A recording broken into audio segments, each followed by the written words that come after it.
My child was 7 years old, had been to a Montessori school, and we had chose Montessori because that for us was the most school training and education that fitted our lifestyle. But it didn't work. He ended up by having 1 foot in grade 1, 1 foot in grade 2, being 7 years old, being totally overwhelmed, and a lot of missing points in his education. So I got tutors, 4 to be precise, and then we started to teach him. And by the time we were finished, we had sorted his school. He had finished both grade 1 and grade 2 in 6 months. His reading age was, before that, a year below his chronological age. By the time the 6 months was finished, he was nearly 3 months above his chronological age. And this was just with people, myself and 3 other ladies. And then I decided, if I can do this like this, I don't need to put him to school. And school had destroyed him. I had chosen a school that was very specific, and it didn't work. So homeschool was the best point. And with the help of tutors, plus myself, and I had teachers, as the years went by, depending on what we needed, that's why I chose to homeschool him.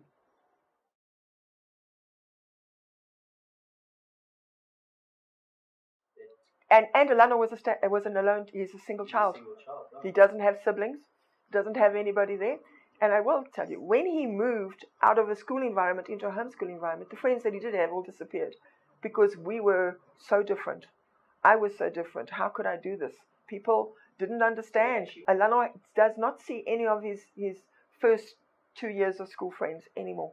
They didn't understand. Remember, before that, most people educated their kids for sport or for religious purposes.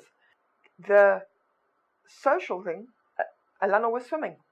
And he also chose a swimming career, which was also, if you want to call it, very antisocial, because when you're swimming, you're in the swimming lane. There may be 5, 10, 20 of you, but you're not exactly standing around and chatting.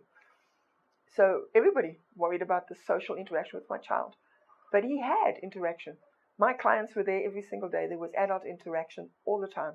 So again, good or bad, Alano's verbal skills, again, going back to a woman or a girl versus a boy, Alano's verbal skills were much higher than his skills. And that's usually a girl thing, because girls talk.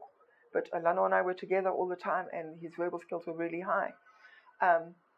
But independent, but not, he stands back. But I think that's his personality. It's not because he wasn't socialized. It wasn't because he wasn't at school. It's his personality to be more, he stands back, he listens, he watches, and then he interacts. But he interacts incredibly well with adults. Incredibly well, always has.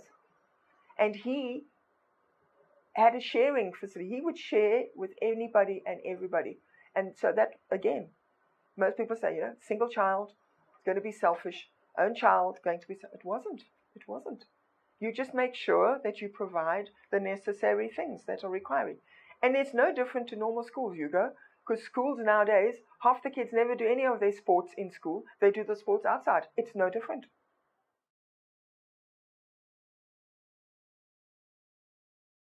Well, 13 actually, I decided he and I could not teach anymore. By then, I was doing probably 3 or 4 days, 3 days of the week, and I had tutors who were doing other days of the week.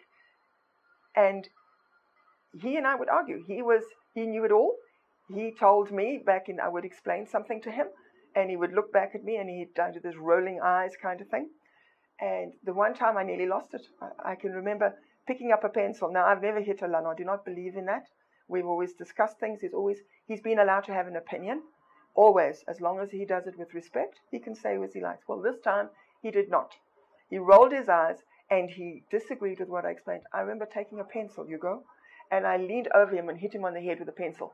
And I said to him, I have had enough. I said, time for you to go. And I left. I said to him, I'm leaving. I went to go and hang washing. I was so mad. About 2 hours later, he came back to me and he said to me, I'm sorry, Mom. I said, now you will figure it out yourself. You clearly know better than I do. And then I realized he needed to go. We needed a gap.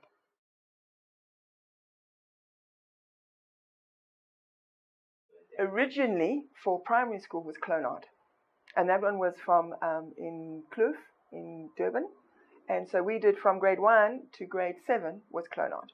And that curriculum is brilliant. They provided absolutely everything for you. The worksheets, the workbooks, they wrote exams, and you again could write exams when you were ready. They said to you, write exams in June and write exams in December. But if you weren't ready, if you haven't covered the curriculum, or your child wasn't yet ready, you could delay it. So you would then write the exams in your own home. So you as a parent had to ensure that you were disciplined enough not to get involved in the exams. And then you sent off the exams to Clonard, and Clonard marked them and then sent you back a report. That for me was really good, particularly in his primary school, because it wasn't me telling him how good or bad he was, or how, when I say bad, from his marks point of view. But Alano never did. That was his absolute best. He got 80%, 90%, 100%, because my biggest learning lesson with Alano, because I was homeschooling him majority of the times, I had to find out how Alano learned. And I had to teach him the way he learned. My brain worked differently to his. And in the beginning, that was hard. But once I'd figured it out, then it was easy.